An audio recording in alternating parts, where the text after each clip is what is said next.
Nataka kuzungumza kiufupi asubuhi ya leo kuhusu imani.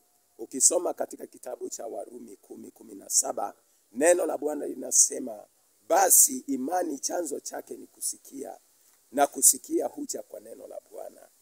Basi imani chanzo chake ni kusikia. Kama Biblia inasema imani chanzo chake ni kusikia, mwana wa Mungu, usiku inapoanza tangu asubuhi hadi jioni, ni mambo gani unapeana masikio yako?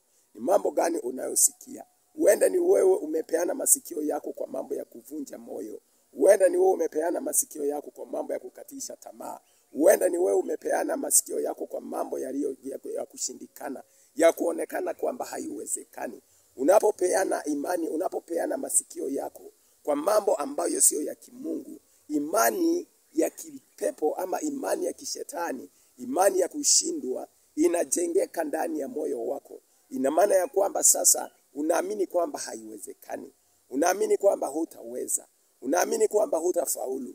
Unaamini kwamba hutapona. Lakini imani ya kimungu, Biblia imesema huja kwa kulisikiliza neno la Kristo. Biblia inasema katika Isaya 53:5, kwa mapigo ya Yesu Kristo tumepona. Wewe ambaye ni mgonjwa, hebu sikiliza neno la uponyaji. Na ukisikiliza neno la uponyaji, moja kwa moja imani itajengeka ndani ya maisha yako na utapokea uponyaji. Biblia imesema imani huja kwa kusikia, na kusikia kwa neno la Kristo. Kwa hivyo asubuhi ya leo ninakuomba mtazamaji wangu, hebu weka masikio yako kwa neno la Bwana. Biblia imesema yote yawezekana kwao wanaoamini. Ukisoma Luka 18:27, Biblia inasema kwa Mungu yote yanawezekana. Kwa hivyo unaposikiliza neno la kuwezekana, unapoweka masikio yako kwa neno la kufaulu, neno la kushinda, Warumi 8:37.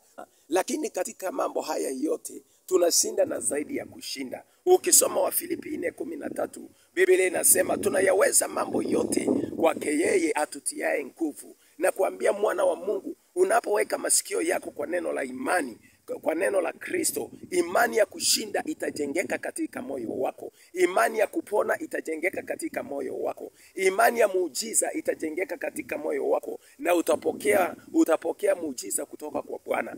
Siku ya leo na kutamkia kwa jina la Yesu, wewe ambaye ni mgonjwa, wacha upokee neno la imani, neno la uponyaji, neno la kufunguliwa, na Bwana kafungue maisha yako. Kama umepata neno katika ujumbe huu, unaweza kudrop ya comment hapo chini, unaweza kusubscribe, unaweza kulike, hata kucomment, ili kwamba pamoja na kushare, ili kwamba tunapokuwa katika channel hii, mwana wa Mungu unapata ujumbe. Barikiwa sana. Kama vile nimesema, majina yangu ni Pastor Fire Neema. Ukienda pale YouTube utanipata. Kuna neno la matumaini, kuna neno la ushindi, kuna neno la baraka, kuna neno la uponyaji, kuna neno la imani. Utabarikiwa na utainuliwa. Asante kwa kunipa muda wako, na achilia sasa neema juu ya maisha yako. Bwana abariki maisha yako, abariki nyumba yako, abariki uzao wa tumbo lako, wewe ambaye ni mzazi. Bwana ainue njia zenu vijana, Bwana ainue mapito yenu. Msiwahi tena lia. Biblia inasema katika Zaburi 91:10,